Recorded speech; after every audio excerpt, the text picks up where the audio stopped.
Jake Mercer had never been much for change. He liked his mornings quiet, his coffee black, and his boots by the door, exactly where he left them every night. The ranch had been in his family for over 70 years, passed down from his grandfather, then to his father, and finally to him.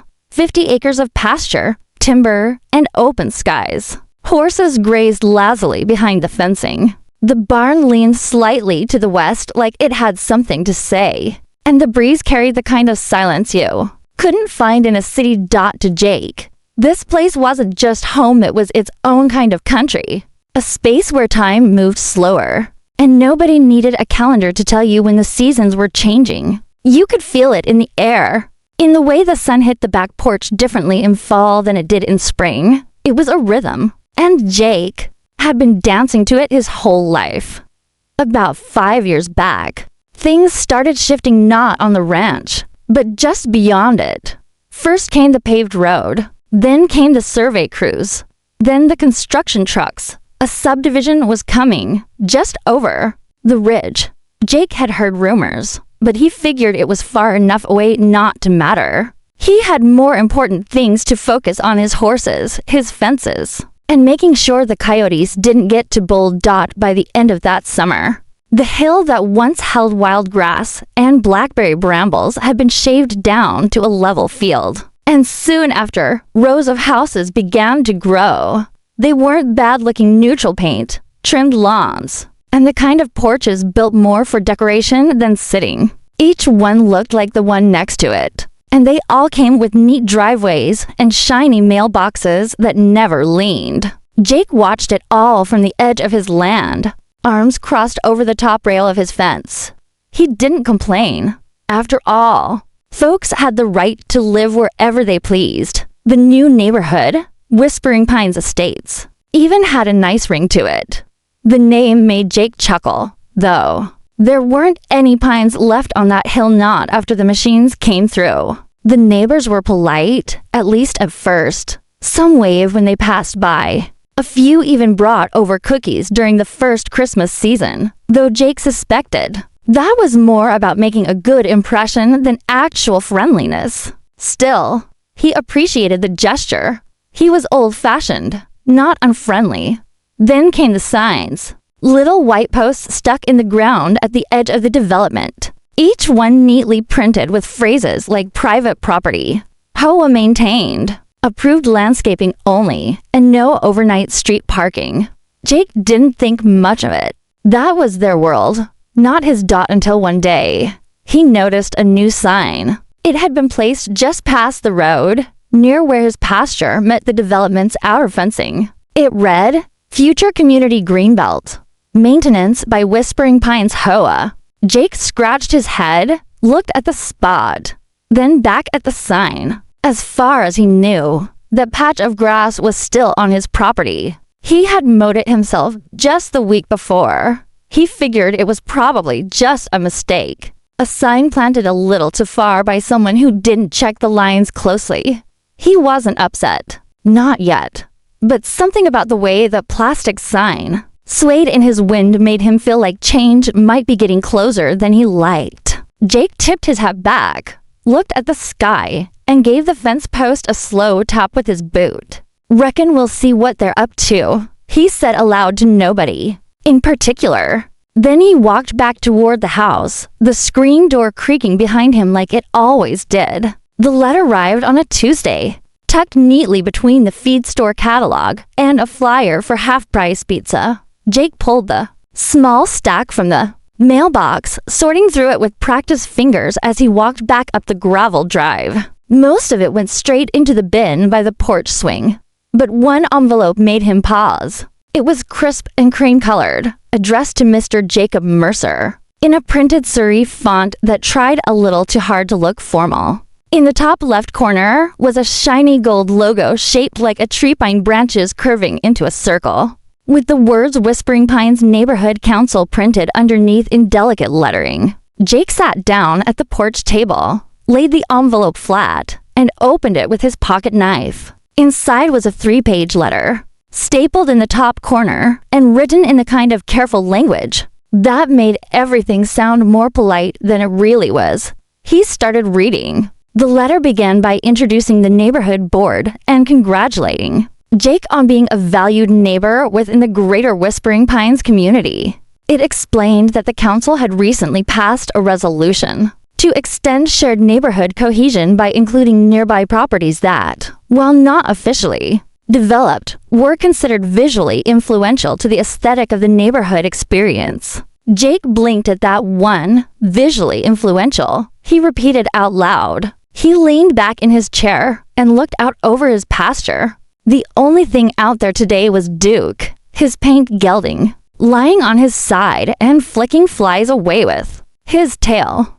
Not exactly a suburban postcard. The letter went on to mention a few recommendations that had been compiled for his benefit. Among them, painting the barn to better reflect the neighborhood's neutral color palette, replacing his front gate with approved materials matching existing community standards, removing a pile of old fence posts that had been stacked beside the tractor shed for the better part of 6 months. There was even a cheerful note about how the board would be delighted to provide a list of trusted vendors and painters to help with any improvements he might wish to undertake. A deadline for completion of the suggested enhancements was printed at the bottom of the page, along with an invitation to attend the next council meeting to discuss your integration into the Whispering Pines aesthetic vision.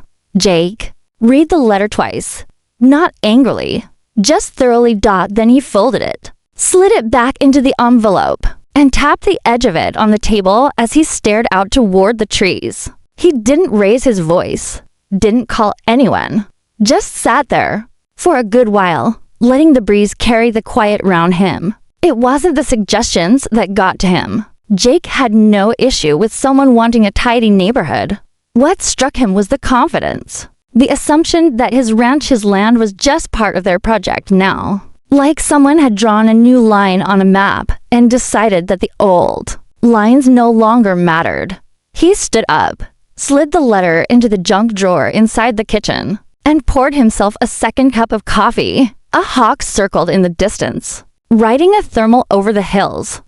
Duke had gotten up and was lazily chewing at a patch of clover. Everything looked exactly the same, but something had shifted. Jake didn't mind new neighbors. He didn't even mind their letters. But he'd spent a lifetime learning that people who dress things up in pretty words usually had something they were hoping you wouldn't notice until it was too late. And this letter felt like the first move in something bigger. With a soft sigh, he grabbed his hat and keys. If the folks across the hill wanted a conversation, he figured it was time to introduce himself properly. Jake arrived 10 minutes early. He parked his dusty pickup, still bearing the faded Mercer Ranch Supply decal, at the edge of the neighborhood's guest lot. The truck looked a bit out of place next to the polished SUVs and shiny electric cars. But Jake didn't mind. He stepped out slow, hat in hand, and took a moment to look around. The meeting was being held in what the letter had called the Whispering Pines Community Pavilion, which, to Jake's eyes, looked more like a dressed-up clubhouse with too many windows and a lot of beige paint. There was a small sign taped to the glass door, Neighborhood Council Meeting. Residents welcome. Inside, folding chairs were arranged in rows. A long table sat at the front, behind which 5 council members were neatly seated with clipboards, iPads, and coffee in matching tumblers. The room smelled faintly of lemon-scented disinfectant and new carpet.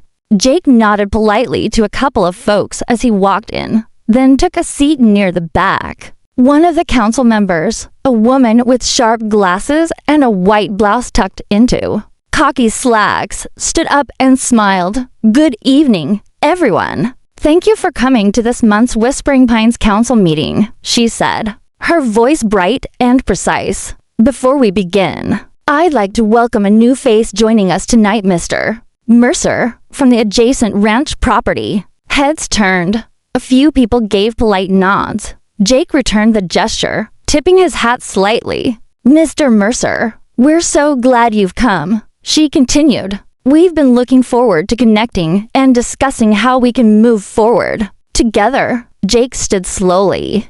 not because he was in a hurry to speak, but because that's how he was raised. You stood when you addressed a room, especially when someone welcomed you by name. I appreciate the invite, he said, his voice steady but kind. Saw the letter. Figured it was time to come say hello. There were a few chuckles. Someone even clapped softly. The energy in the room softened for a moment. We understand there may have been some questions about the letter, said a man near the center of the table, flipping through a binder. Our goal was simply to begin aligning nearby properties, so that everything in the neighborhood reflects a consistent, clean visual identity. Jake raised one eyebrow.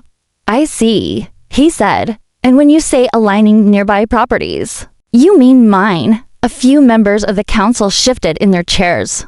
Well, the woman with the glasses replied, your ranch does border several of our properties. Some of our residents have expressed concerns that the view from their lots doesn't quite match the overall feel of the neighborhood. Jake nodded slowly, digesting the words like a man politely chewing something he didn't order. I understand folks like things looking nice, he said. But my land's been looking the way it does since before most of those fences were. Even up.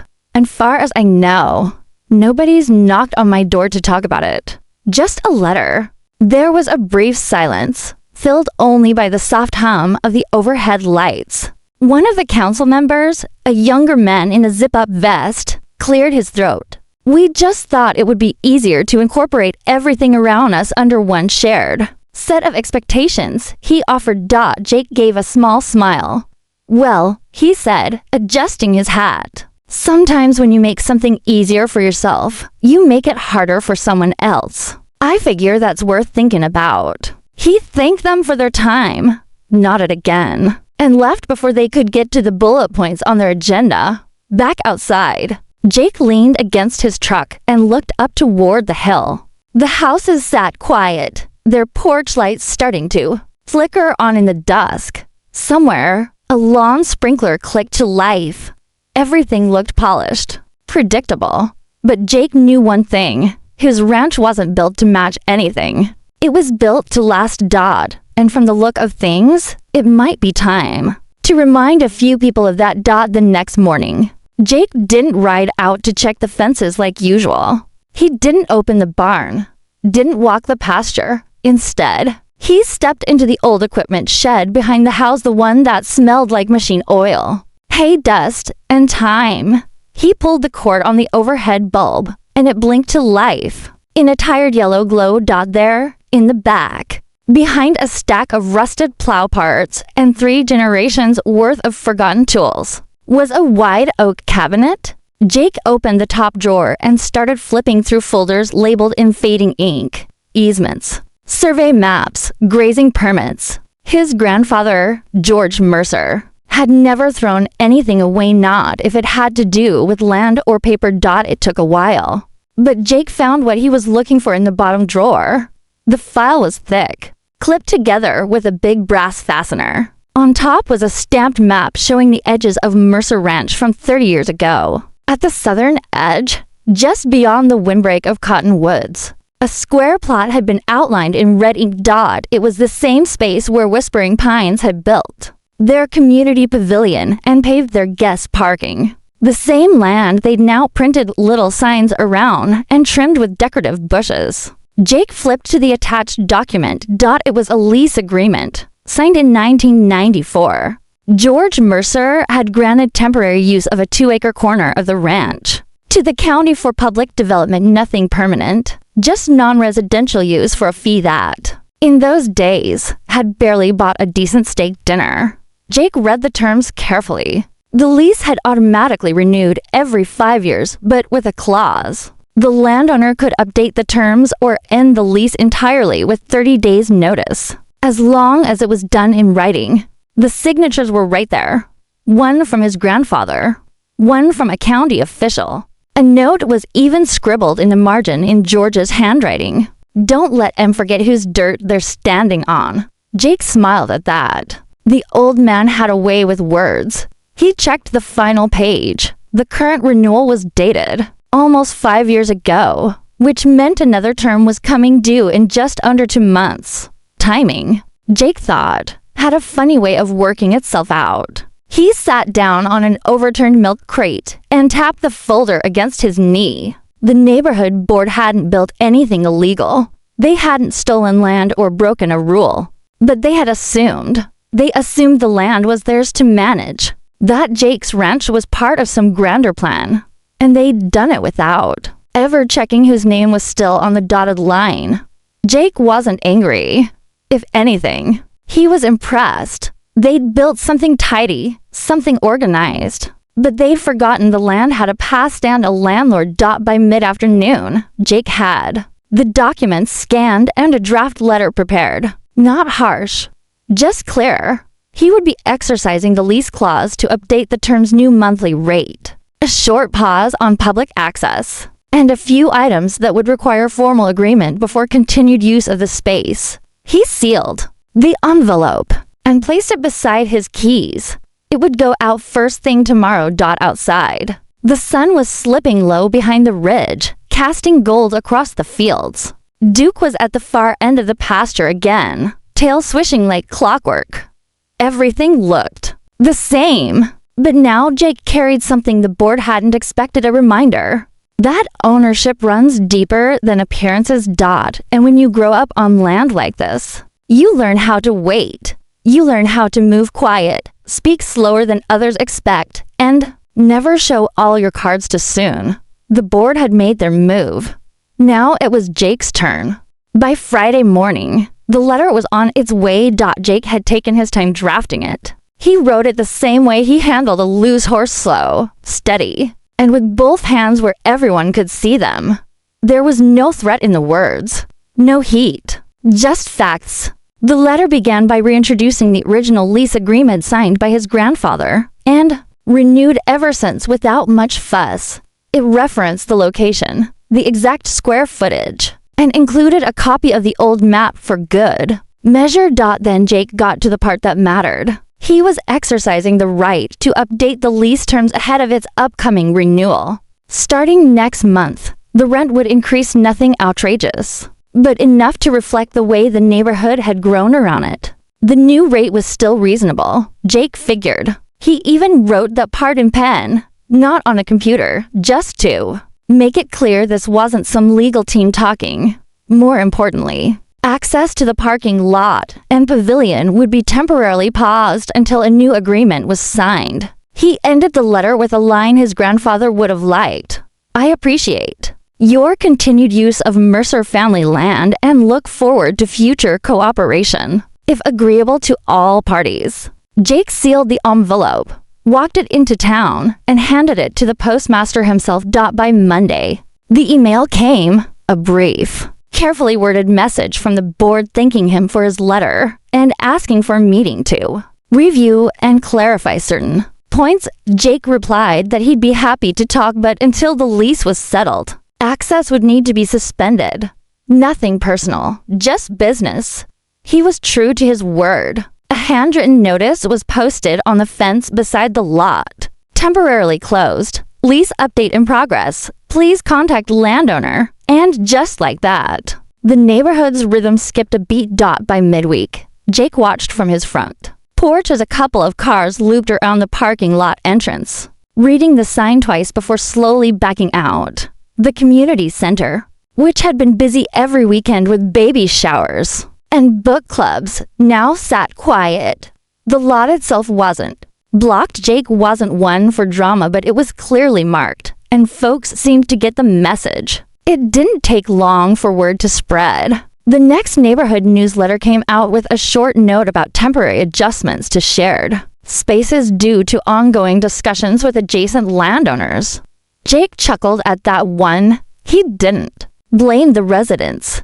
They hadn't done anything wrong. Most of them probably had no idea the land under their clubhouse and overflow parking wasn't part of their purchase. It wasn't their job to know. But the board, they should have known, or at least asked. Still, Jake wasn't looking to embarrass anyone. He just wanted the record set straight hand if that meant a few extra conversations. So be it. One morning, About a week after the letter went out, a silver SUV pulled up to his gate. A man in a navy vest stepped out, holding a leather folder and looking like someone who was used to shaking hands at ribbon cuttings. "Mr. Mercer," the man said as he approached, "appreciate you making time. I'm David, current board president, over at Whispering Pines." Jake nodded, motioning toward the porch. "Coffee's fresh." They sat down under the awning, steam rising from two mugs. The conversation was polite, professional. David asked a few questions about the new terms. Jake answered them clearly. There were no raised voices, just the sound of birds and wind in the cottonwoods. By the end of it, David closed the folder and gave a small nod.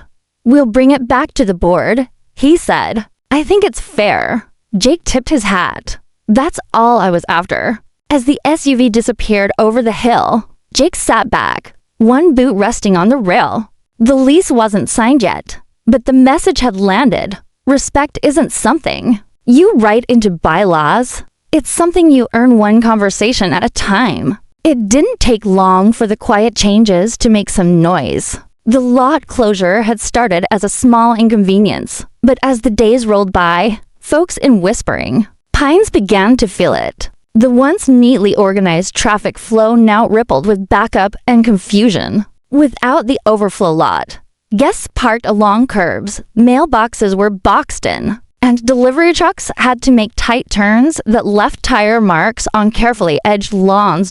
Jake, meanwhile, stuck to his routine. He wasn't watching out the window like some sort of sheriff, but he couldn't help noticing the occasional slow drive-by. A few curious neighbors cruised past his front gate a little more often, eyes darting between the hand-painted Mercer ranch sign and the distant red roof of the barn.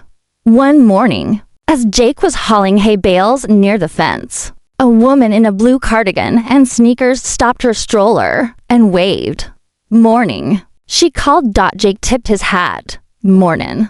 Just wanted to say we're all wondering what's going on with the parking lot. Someone said it has something to do with your land." Jake walked over, brushing hay dust from his gloves. "Just reviewing an old agreement," he said. "Something my grandfather signed years ago. Turns out part of that corner still belongs to this ranch." The woman's eyebrows lifted. "Really? I had no idea." "Most folks didn't," Jake said gently. "But it's being worked out. Nothing permanent." She nodded, clearly surprised, and looked back toward the hill. "Well, I hope they figure it out soon," she said with a smile. "Some of these bored folks get a little carried away with, well, everything." Jake chuckled. "Ain't my place to say. I just know who owns what." Word spread faster after that. Within a few days, residents were sharing their own observations. Someone posted in the community forum about how the land wasn't actually part of the neighborhood. Another posted a scanned copy of the original development map showing that corner shaded separately. A few folks even speculated about how much the board had known all along. Jake didn't join the conversations. He didn't need to. But he did get a few polite knocks at the gate residents stopping by to ask questions, thank him for his patience, or simply introduce themselves for the first time. One man even brought a pie. "I guess this was overdue," the man said, holding out the foil tin. "You've been here longer than any of us." Jake took the pie with a smile. "Not going anywhere soon." Back on the hill, the board held an emergency meeting to discuss amenity access adjustments. The pavilion sat unused for another weekend. A yoga class was canceled. A birthday party was moved to a cousin's house across town. It wasn't chaos, just inconvenience. The kind that made people ask questions. Behind the scenes, a shift was happening. Residents weren't angry, but they were curious and a little more aware. About boundaries, about land, about how assumptions, once made, sometimes needed to be unmade. Jake didn't hold a grudge. He wasn't celebrating, but he could feel it in the way people waved, now less distracted, more genuine, like they understood, for the first time, that his ranch wasn't just a backdrop to their neighborhood. It was its own place. with its own story and its own man at the gate, who didn't ask for attention but who didn't step aside either. As dusk fell, Jake walked the pasture, checking the gates and calling Duke in for feed. Overhead, the sky stretched wide and orange, the way it always did when the day settled right. Tomorrow might bring more phone calls, maybe another visitor or two. But tonight, the land was still. Jake didn't need a fence to keep folks out. Just a little reminder that some roots go deeper than others, and sometimes all it takes is one quiet ripple to shift the whole pond.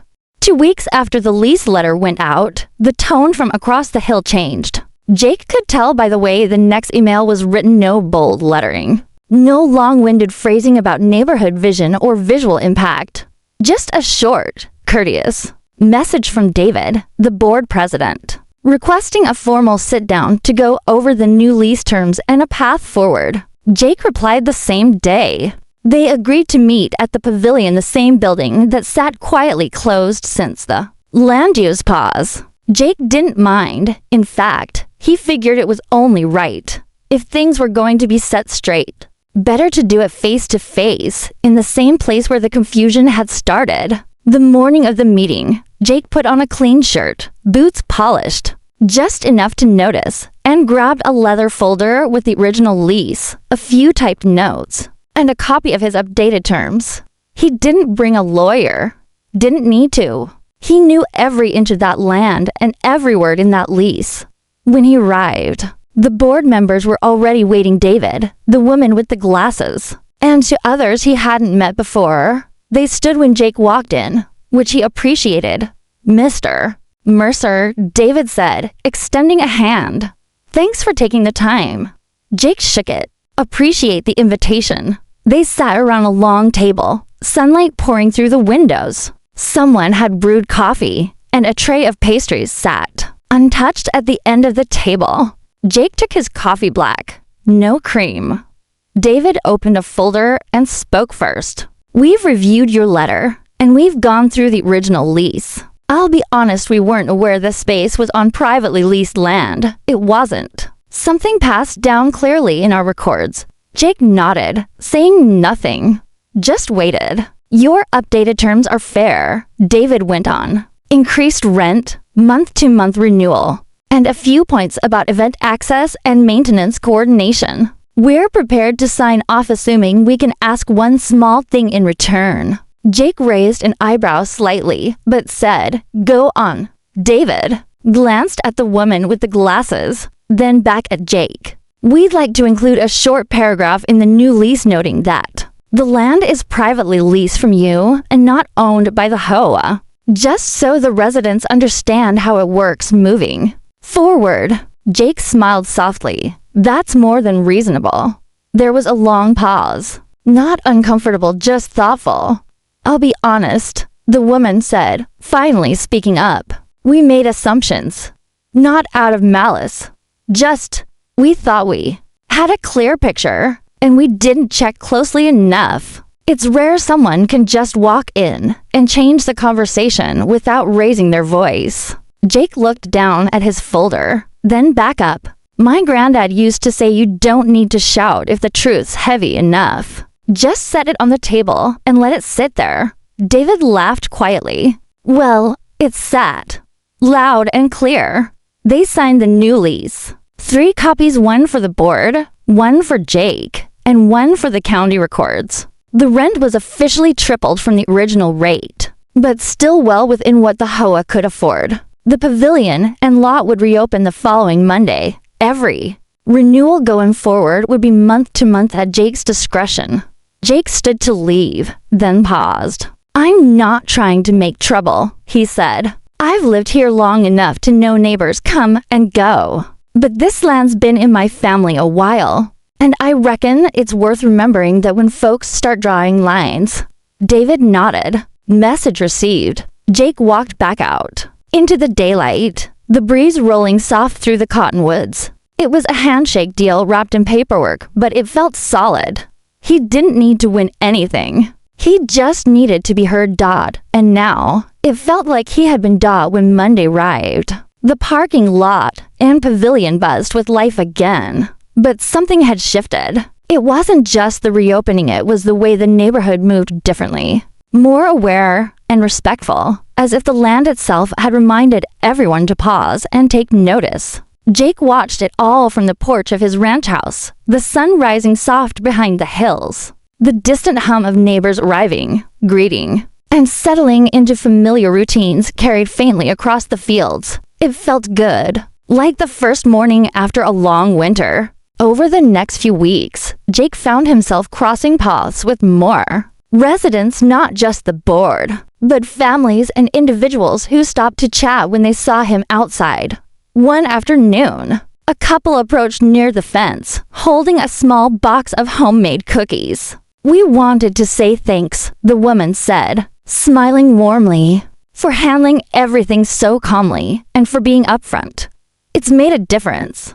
Jake tipped his hat, accepting the gift, just keeping things clear. No one likes surprises when it comes to land. They chatted a moment longer about weather, gardening tips, and the best fishing spots nearby.